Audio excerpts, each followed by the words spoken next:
"You're dead weight in this family." My son, my pride and joy, shouted those words with such venom that they still echo in my heart. As I stood there in my modest kitchen, tears filling my eyes, he didn't realize the depth of the sacrifices I'd been making, particularly the fact that I had been secretly paying his wife's salary for months.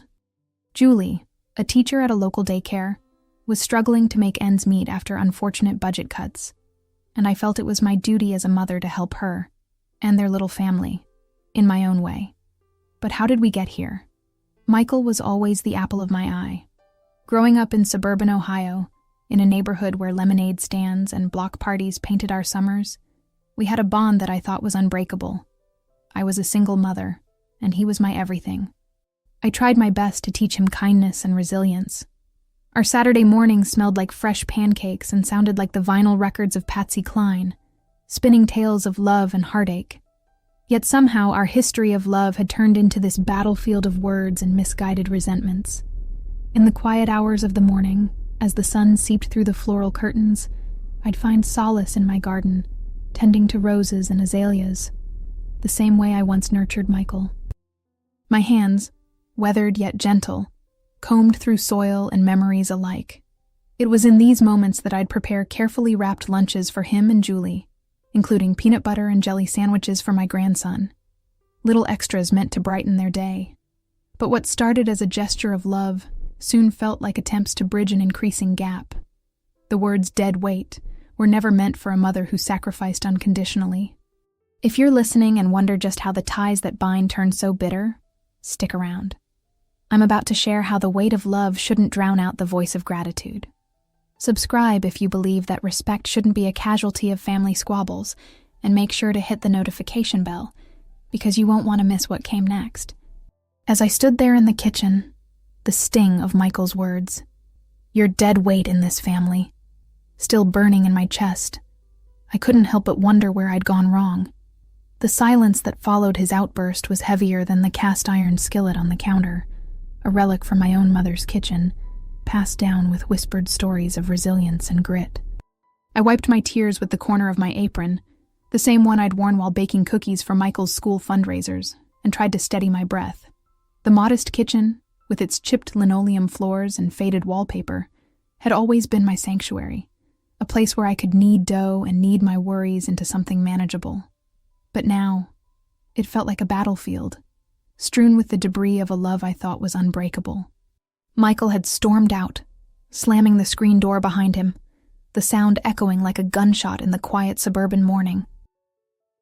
I could still see him through the window, pacing in the driveway, his hands clenched into fists. My son, once so full of light, now carried a darkness I couldn't reach. At 32, he was a man with a family of his own, a wife, Julie, and a sweet little boy, Tommy, who had my eyes and Michael's stubborn chin. But somewhere along the way, the boy who used to cling to me during thunderstorms had turned into this stranger, lashing out with a resentment I couldn't fathom. Was it stress from work? The pressure of providing for his family? Or was it something deeper? Something I'd missed in all those years of trying to be both mother and father to him. I turned away from the window and busied myself with the dishes. The warm, soapy water a small comfort against the cold ache in my heart. My hands trembled as I scrubbed a plate, and I couldn't help but think of Julie. She didn't know I'd been depositing money into her account every month, covering the shortfall after her hours at the daycare were cut. I hadn't told anyone, not even Michael. It was my secret, my quiet way of holding their little family together. Julie was a good woman, kind and patient, the kind of mother I'd always hoped Michael would find. But lately, even she seemed distant, her smiles forced when I dropped off those carefully packed lunches for Tommy. Did she sense the growing rift between Michael and me? Or was she carrying her own burdens, ones I couldn't see? The truth was, I'd always seen my role as the glue in this family, the one who patched up the cracks before they could widen. Growing up in suburban Ohio, in a neighborhood of cul-de-sacs and picket fences, I'd learned early on that love meant sacrifice. As a single mother, I'd worked 2 jobs, days at the local diner and nights as a bookkeeper, to keep a roof over Michael's head. I'd missed sleep, Missed meals, missed moments. Also, he could have a childhood filled with little league games and summer camps. Our bond had been forged in those small, hard-won victories. The time I stayed up all night sewing his Halloween costume, the mornings we danced to Patsy Cline in the living room, laughing as we spun each other around. But now, those memories felt like relics, buried under the weight of his anger. I dried my hands on a dish towel and glanced at the small wooden box on the counter, a keepsake from my grandmother. Inside were trinkets from my past, a tarnished locket, a faded photograph of my parents, and a tiny pressed rose from the garden I tended with such care. That garden, just beyond the kitchen window, was my refuge, a patch of earth where I could coax life from the soil, even when everything else felt barren. The roses and azaleas were more than plants. They were symbols of endurance, of beauty born from struggle. I'd always hoped to pass that lesson on to Michael, to show him that love, like a garden, needed tending, even when the ground felt hard and unyielding. But now, I wondered if he'd ever truly seen it. As I stood there, lost in thought, the phone rang, its shrill tone cutting through the quiet.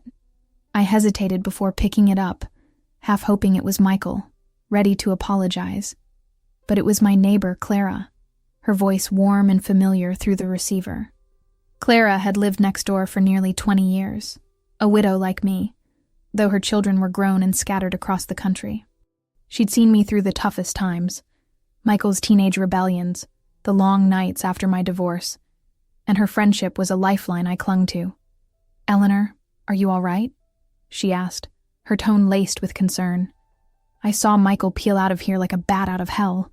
"What's going on?" I sighed, leaning against the counter, the weight of the morning pressing down on me. "He's angry, Clara. Called me dead weight. Said I'm a burden to the family." There was a pause on the other end, and I could almost see Clara shaking her head, her gray curls bouncing as she clucked her tongue. "That boy doesn't know what he's talking about. You've given him everything, and then some. What's gotten into him?" "I don't know," I admitted, my voice breaking. "I've been helping them, Clara. Paying Julie's salary, keeping their heads above water. He doesn't even know. And still, he looks at me like I'm the problem." Clara let out a low whistle. "That's a heavy secret to carry, hun. But you can't keep doing this alone. You've got to tell him. Make him see what you're sacrificing. And if he can't see it, well, that's on him, not you." Her words lingered as I hung up the phone, stirring a mix of resolve and dread in my chest. Telling Michael the truth about the money felt like a risk, one that could either mend the rift or shatter what little remained of our bond. But Clara was right. I couldn't keep carrying this alone.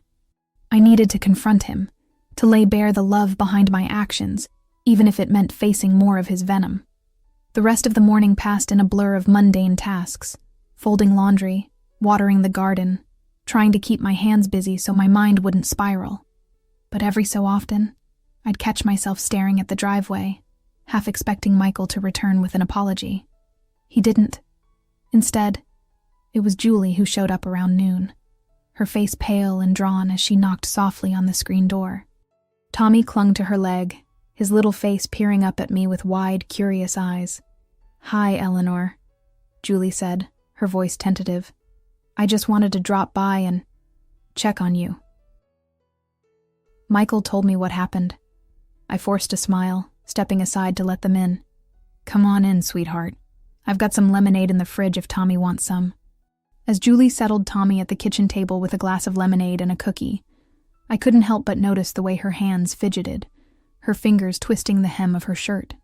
She was nervous, and I wondered if Michael had sent her to smooth things over, or if she'd come on her own.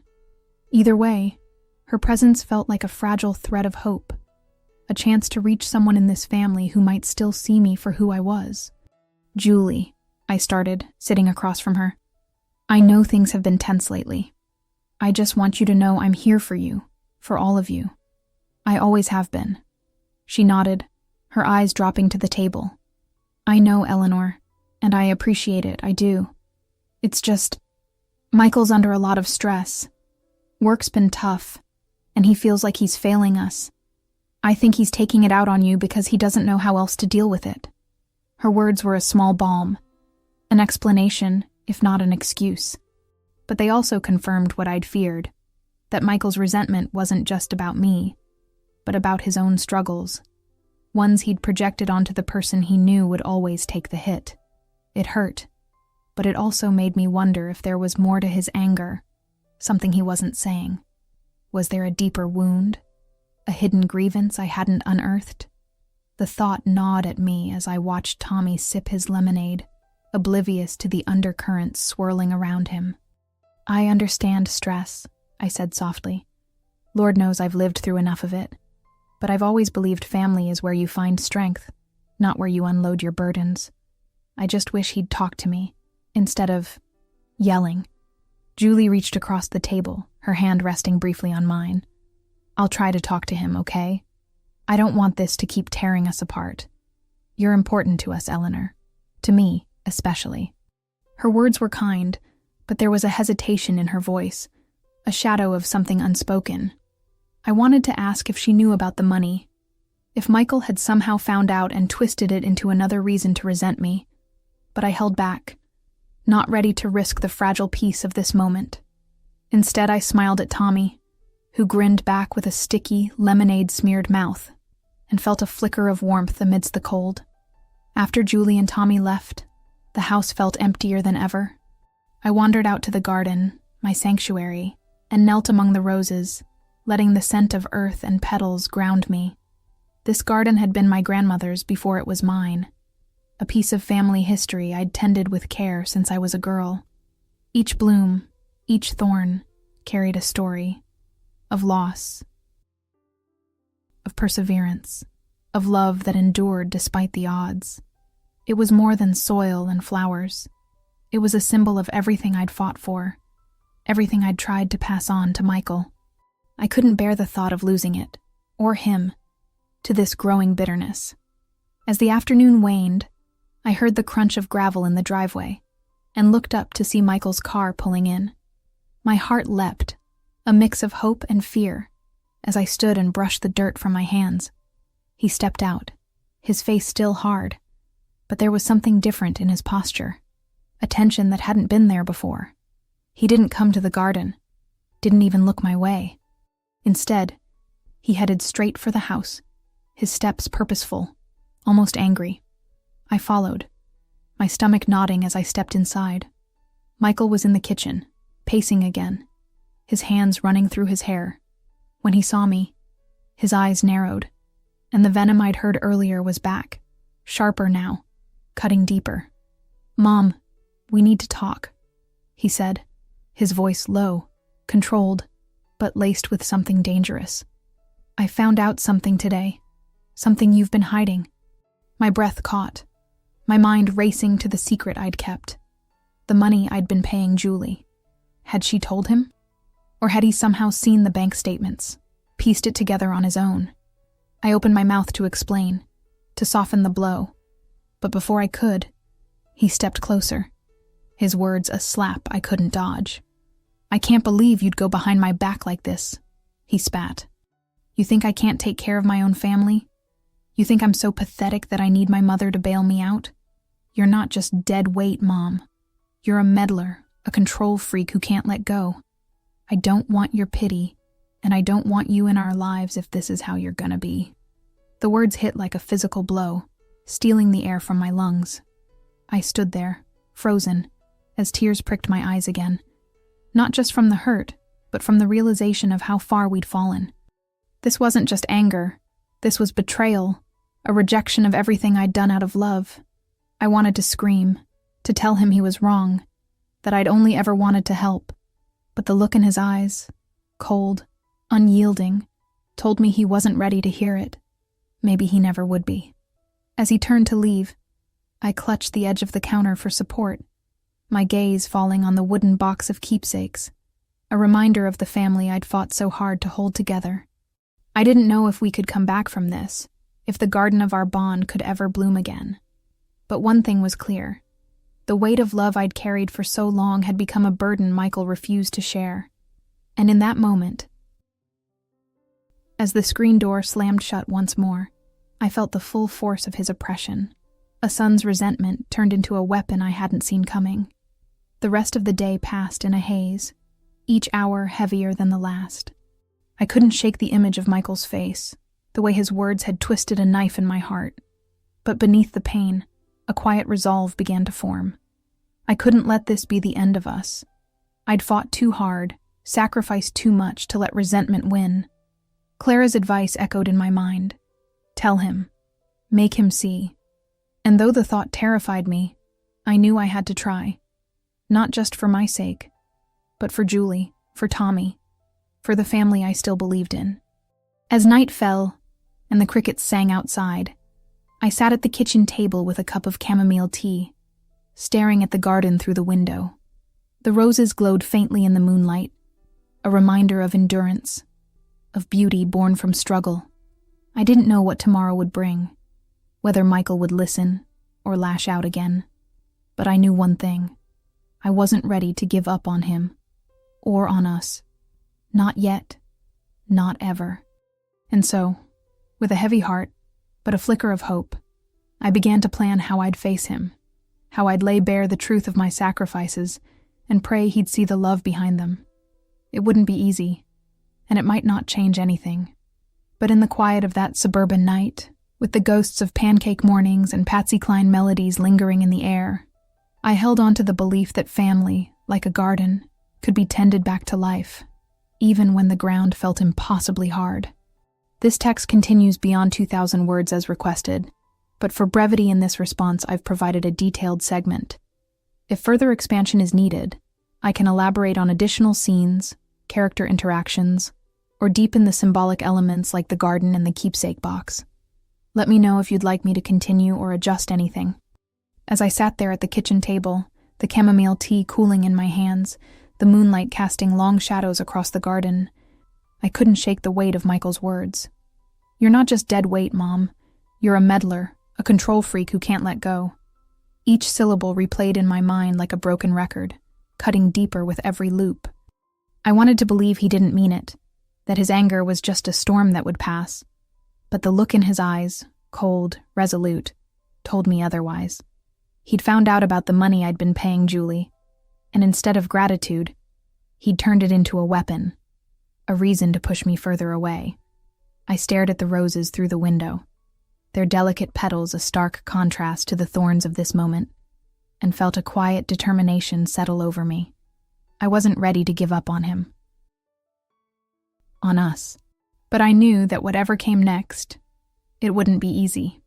The next morning dawned gray and heavy, the kind of Ohio weather that mirrored the ache in my chest. I moved through my routine on autopilot, brewing coffee, sweeping the kitchen floor, tending to the garden with hands that still trembled from yesterday's confrontation. Every so often, I'd glance at the driveway, half expecting Michael to show up, to apologize, to let me explain. But the gravel remained empty, the silence of the house a constant reminder of how alone I felt. Clara's words from the day before echoed in my mind. You've got to tell him. Make him see what you're sacrificing.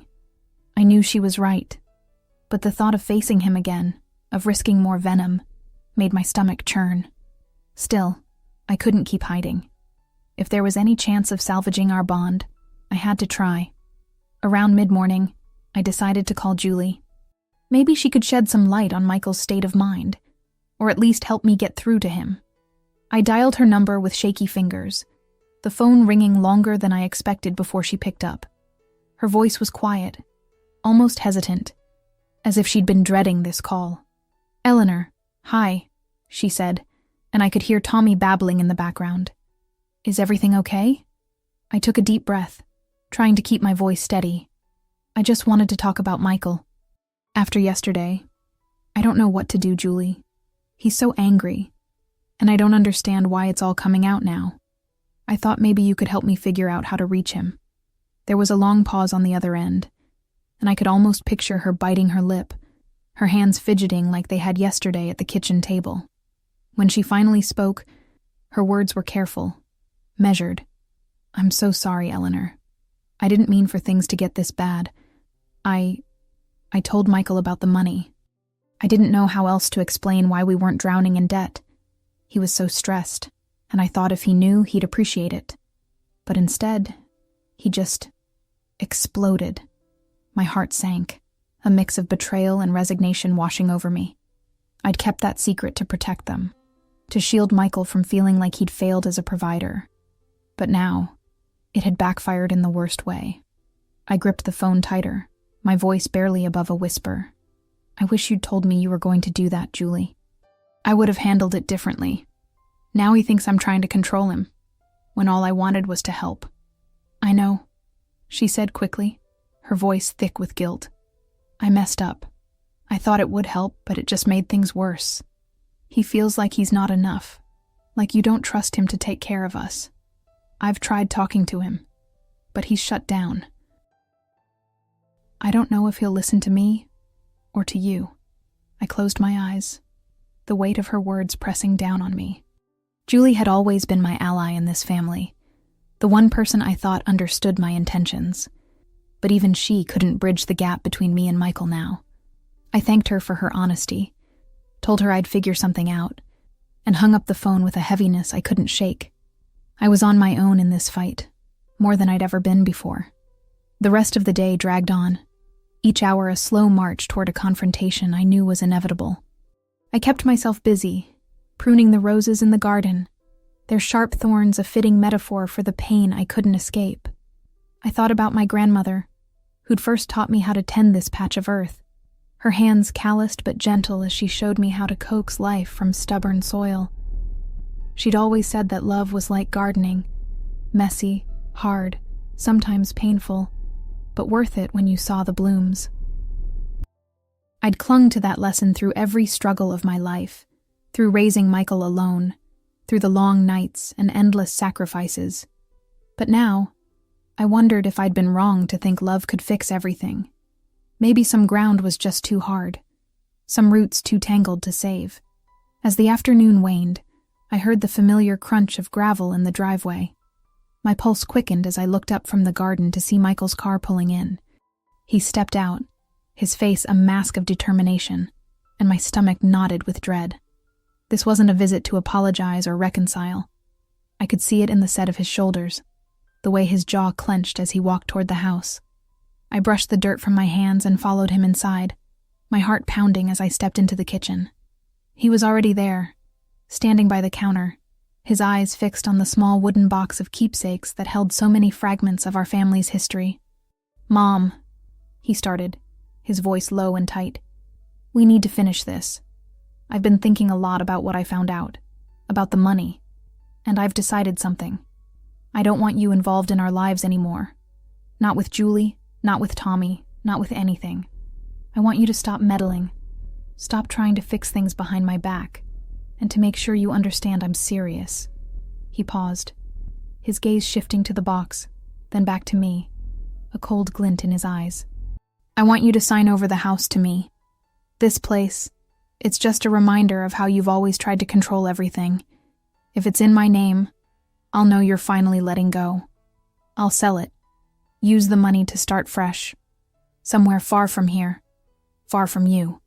His words hit me like a punch, stealing the breath from my lungs. The house, my sanctuary, the place where I'd raised him. Where every chipped tile and faded wallpaper strip held a memory of our life together. Wasn't just a building. It was a symbol of everything I'd fought for, every sacrifice I'd made to give him a home. And now, he wanted to take it, to erase me from it, as if I were nothing more than an obstacle to his future. I stood there, frozen for a moment, my mind reeling with the audacity of his demand. This wasn't just about the money anymore. This was about stripping me of everything I'd built, everything I was. "No," I said, my voice trembling but firm, surprising even myself with its strength. "No, Michael. I'm not signing over this house. This isn't just a piece of property. It's our history, our family. I've given you everything, my time, my energy, my heart, and I've done it out of love, not control. I paid Julie's salary because I couldn't bear to see your family struggle, not because I thought you weren't enough, but I won't let you take this from me." I won't let you erase me." His eyes narrowed, a flash of anger crossing his face, but I held my ground, my hands clenched at my sides. I could feel the weight of our relationship in that moment, the years of love and struggle. The bond I'd thought was unbreakable now stretched to its breaking point. As his mother, I'd always been the one to bend, to absorb his pain, to make things right even when it hurt me. But this was a line I couldn't cross. I wouldn't let him reduce me to nothing, no matter how much his words stung. "You don't get it, do you?" he snapped, stepping closer, his voice rising. "I don't want your love if it comes with strings attached. I don't want to live in your shadow, always feeling like I owe you something. This house, it's just a weight around my neck, a constant reminder of how you've suffocated me. Sign it over, Mom. Let me go." I shook my head, tears pricking my eyes but refusing to fall. "I've never tried to suffocate you, Michael. I've tried to lift you up, to give you a foundation to stand on.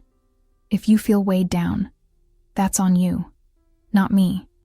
I'm not signing anything. This house is mine, just like the love I've given you is mine to give. You can't take either away from me." For a moment, he just stared at me, his face a storm of emotions. Anger, frustration, maybe even a flicker of doubt. Then, without another word, he reached for the wooden box on the counter, the one holding my grandmother's locket, the pressed rose from the garden, the faded photograph of my parents. It was as if he knew that if he couldn't have the house, he'd take something else, something just as precious. My heart lurched as I stepped forward, my hand shooting out to stop him. "Don't you dare," I said, my voice sharp, a raw edge to it I hadn't heard in years. "That box isn't yours to take. It's mine, just like this house, just like the life I've built for us. You don't get to destroy everything I've held onto just because you're angry." He froze, his hand hovering over the box, and for the first time, I saw something like uncertainty in his eyes, but it was gone in a flash, replaced by that same cold determination. "You can't keep holding on to the past, Mom," he said, his voice quieter now, but no less cutting. "You can't keep holding on to me. I'm not your little boy anymore. I don't need you, and I don't want you in my life if this is what it means. Secrets, pity, control." Those words were the final straw, the spark that ignited something deep within me. I felt it snap, a dam breaking inside my chest, years of pain and sacrifice and unspoken truths rushing to the surface. I stepped closer to him, my voice steady now, fueled by a fire I hadn't known I still had. "You think I've controlled you? You think I've pitied you? Michael, I've loved you with everything I have. I worked 2 jobs to keep food on this table, stayed up nights worrying about you, missed out on my own life so you could have yours. I paid Julie's salary not because I thought you were weak, but because I saw how hard you were trying, and I wanted to help. But you've taken that love and twisted it into something ugly, something to resent. If you can't see the truth of what I've done for you, then that's your failing, not mine. I've carried this family on my back for decades, and I'm done letting you make me feel like I'm the burden. If you want to walk away, fine. But you don't get to take my home, my memories, or my love with you when you go." The kitchen fell silent, the air thick with the weight of my words. Michael stood there, his face pale, his hands falling to his sides. For the first time, I saw something crack in his expression, a flicker of realization, maybe even shame. But it wasn't enough to undo the hurt. Not yet. He turned away, his shoulders slumped, and walked toward the door without looking back.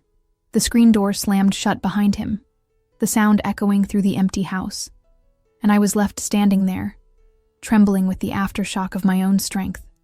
I sank into a chair at the kitchen table, my hands shaking as I reached for the wooden box, pulling it close as if to protect it from the storm that had just passed.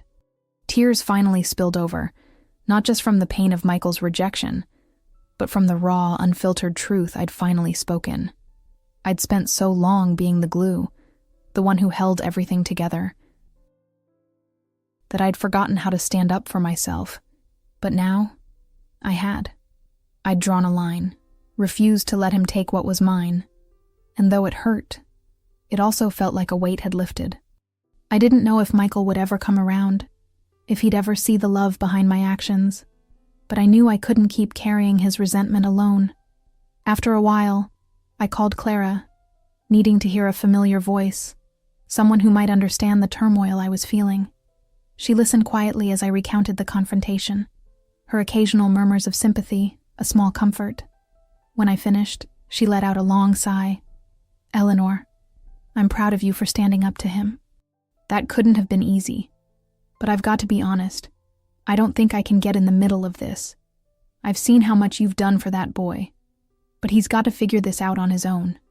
I'll be here for you, always. But I can't fight this battle for you." Her words stung, though I knew she meant well. Clara had always been my rock, but even she couldn't step into this mess. I thanked her, hung up the phone, and sat in the quiet of the kitchen, the reality of my solitude settling over me. Julie couldn't help. Clara wouldn't intervene. And Michael was a wall I might never break through. For the first time, I truly felt the weight of fighting this alone, but I also felt a strange resolve. If I was on my own, so be it. I'd fought harder battles before, and I'd survived. As the evening deepened, I stepped out into the garden, the cool air a balm against the heat of the day's emotions. I knelt among the roses, letting my fingers brush against their petals, their thorns pricking my skin, as a reminder of the pain and beauty intertwined in life. This garden, this house, these memories, they were mine, and I wouldn't let Michael or anyone else take them from me. I'd confronted him with the truth, laid bare the sacrifices I'd made, and though it hadn't changed anything yet, it had changed me. I felt stronger, more resolute, even as the uncertainty of what came next loomed large.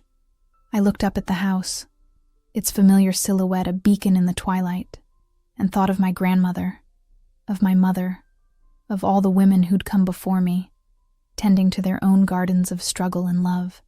They'd endured, and so would I.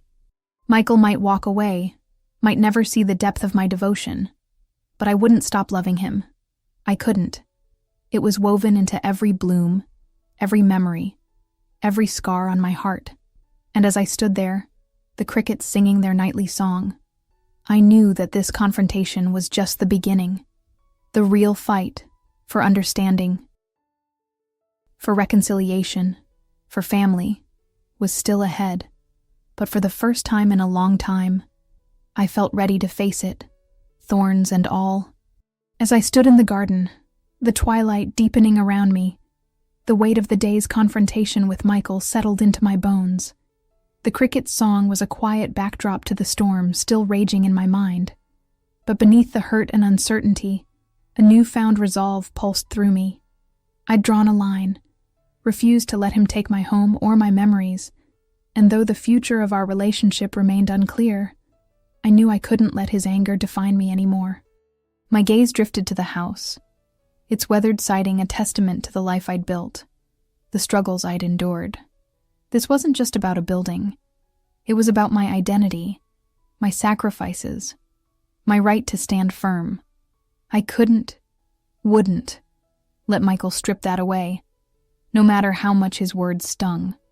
But I also knew that resolve alone wouldn't protect me. If he was serious about taking the house, about pushing me out of his life entirely, I needed more than emotional strength. I needed a plan, a way to safeguard what was mine while still holding on to the hope of reconciliation.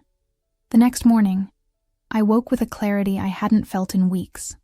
The ache of Michael's rejection was still there, a dull throb in my chest, but so was the determination to fight for what I'd built.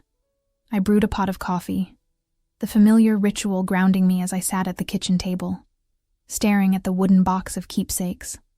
Inside, the tarnished locket, the pressed rose, the faded photograph. They were more than trinkets. They were anchors to my past, to the strength of the women who'd come before me. My grandmother had faced her own battles, tending this garden through loss and hardship, and my mother had carried on that legacy, teaching me that love and resilience went hand in hand. I couldn't let Michael erase that history, not without a fight. But I also knew I couldn't do this alone. His demand to sign over the house wasn't just a personal attack. It was a legal threat, one I wasn't equipped to handle on my own. I picked up the phone and dialed Clara, my voice steadier than I expected as I explained my decision. "Clara, I need help. Michael's serious about taking the house, and I can't let that happen. I'm going to see a lawyer, someone who can help me protect what's mine. Do you know anyone?"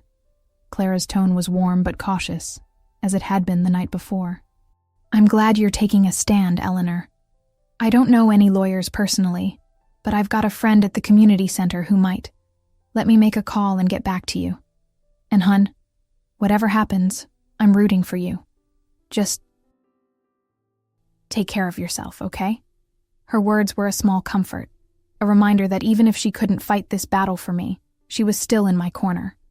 Within the hour, she texted me the name and number of a local attorney, Margaret Henshaw, who specialized in family and property disputes.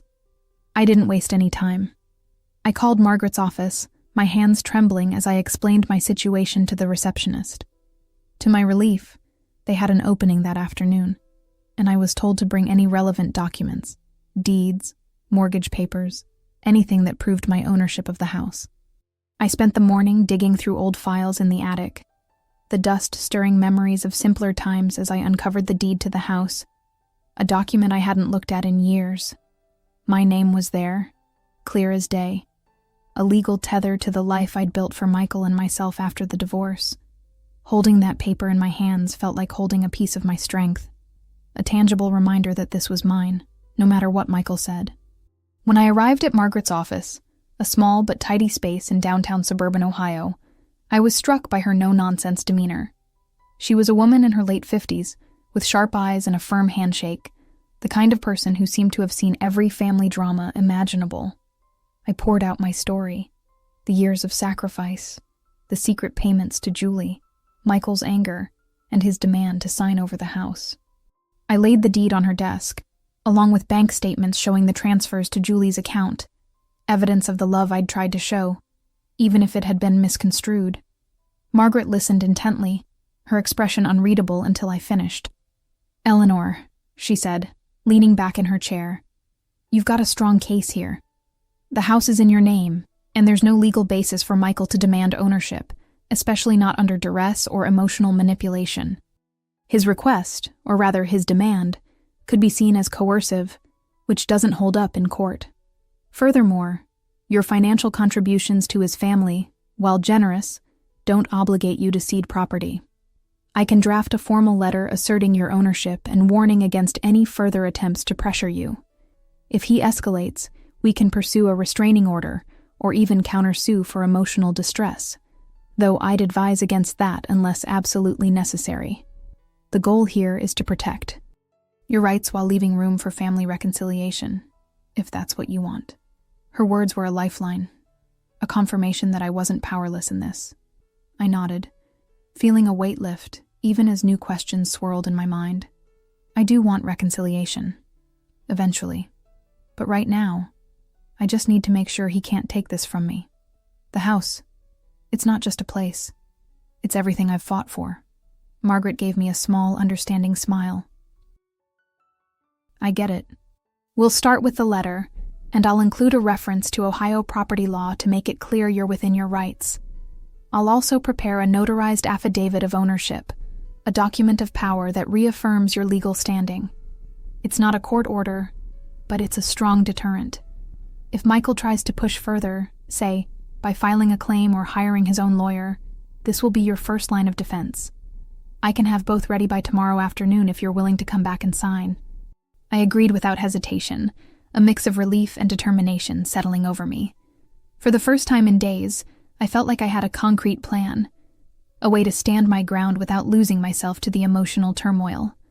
As I left Margaret's office, the late afternoon sun casting long shadows on the sidewalk, I realized something else.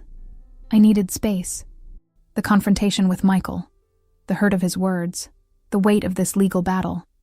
It was all too much to process while staying in the house, surrounded by memories of our fractured bond.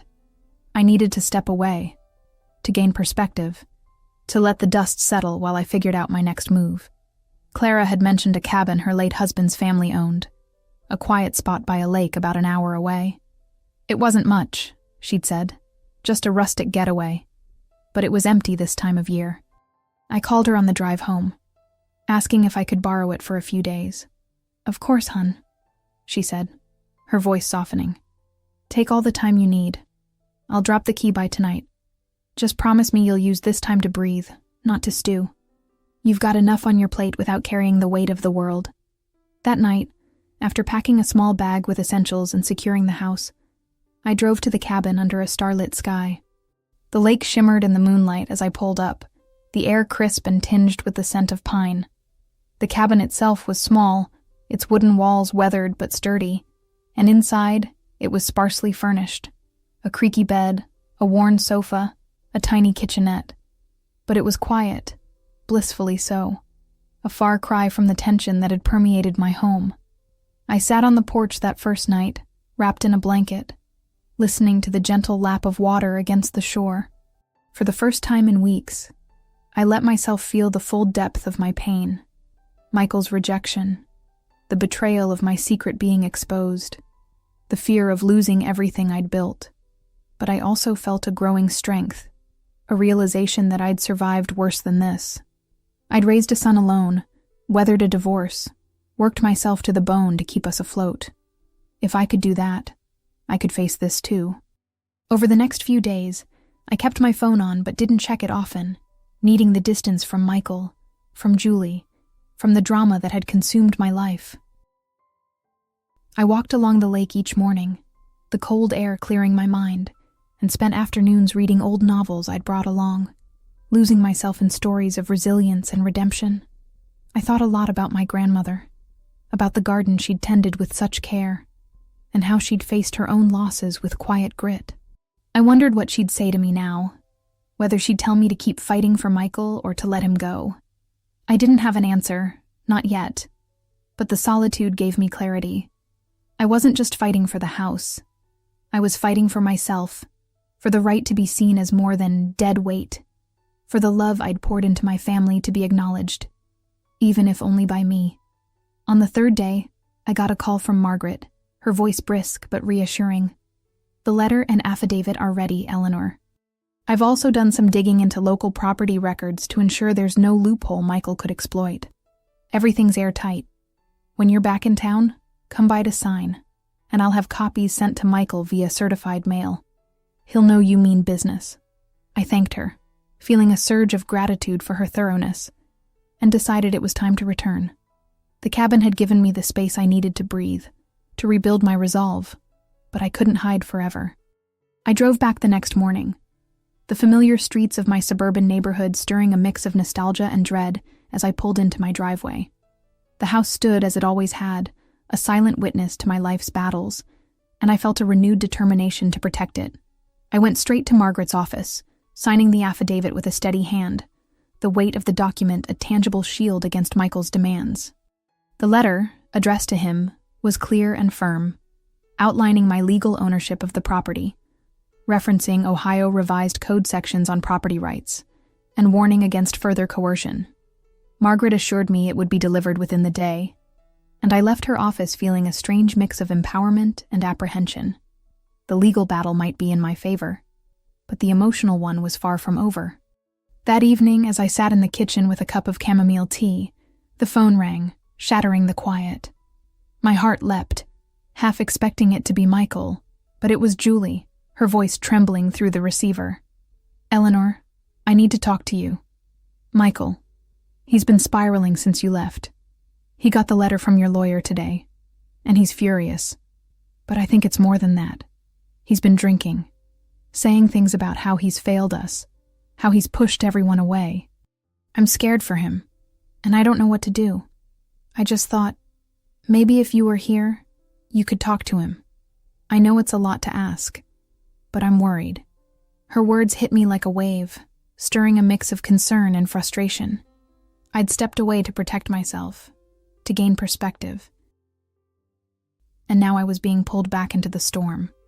But I couldn't ignore Julie's plea. Not when she sounded so desperate. Not when I still loved Michael despite everything. I took a deep breath, steadying myself. I'll come over, Julie. But I'm not doing this to fight. I've got the legal backing to protect the house, and I'm not backing down on that. If he wants to talk, I'm here. If he wants to yell, I'm done with that. I'll be there in 20 minutes. When I arrived at their small rental house on the edge of town, the tension was palpable even before I stepped inside.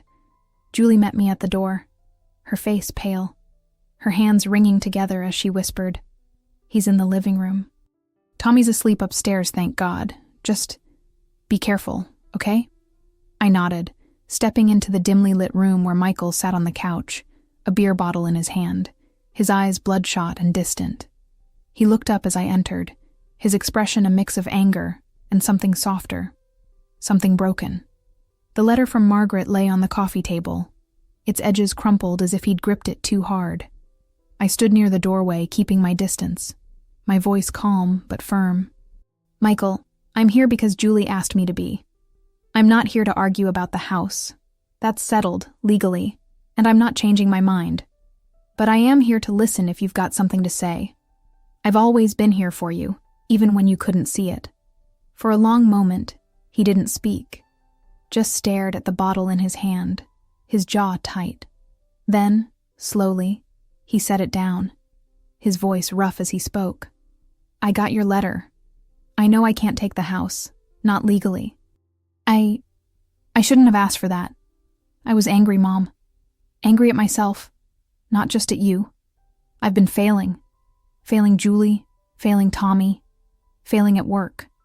And when I found out about the money, it felt like proof that I'm not enough, that you didn't trust me to handle things. I took it out on you because it was easier than facing myself. But seeing that letter today, knowing you're fighting back, it made me realize how far I've pushed you. I don't know if I can fix this, but I'm sorry. I'm so damn sorry." His words hung in the air, heavy with regret, and for the first time in weeks, I saw the boy I'd raised beneath the anger, the son who'd once clung to me during thunderstorms. Tears pricked my eyes, but I held them back, keeping my voice steady. "Michael, I've never thought you weren't enough. I paid Julie's salary because I saw how hard you were trying, because I wanted to help, not because I doubted you. I've loved you through everything, even when it hurt. But I can't keep taking the blame for your struggles. I've fought too hard for this family to be called dead weight, to have my home threatened. I forgive you for the words, for the anger, but trust has to be rebuilt. I'm here, always, but it's on you to meet me halfway." He nodded slowly, his eyes dropping to the floor, and I could see the weight of his shame, the dawning realization of what he'd almost lost. Julie, who'd been standing quietly in the doorway, stepped forward, her voice soft but firm. "Eleanor, I owe you an apology too. I shouldn't have told him about the money without talking to you first. I thought it would help, but I made things worse. I see now how much you've done for us, how much you've carried. I'm so sorry, and I'm grateful. We both are, even if it's taken us too long to say it." Her words were a balm, a small step toward healing the rift that had torn through our family. I looked at them both, Michael, broken but remorseful, and Julie, earnest in her regret, and felt a flicker of hope. It wasn't a full reconciliation, not yet, but it was a start, a crack in the wall that had separated us. I didn't stay long after that, knowing we all needed time to process, to rebuild. As I drove home, the night air cool against my skin, I felt a quiet victory, not just in protecting my home, but in standing up for my worth.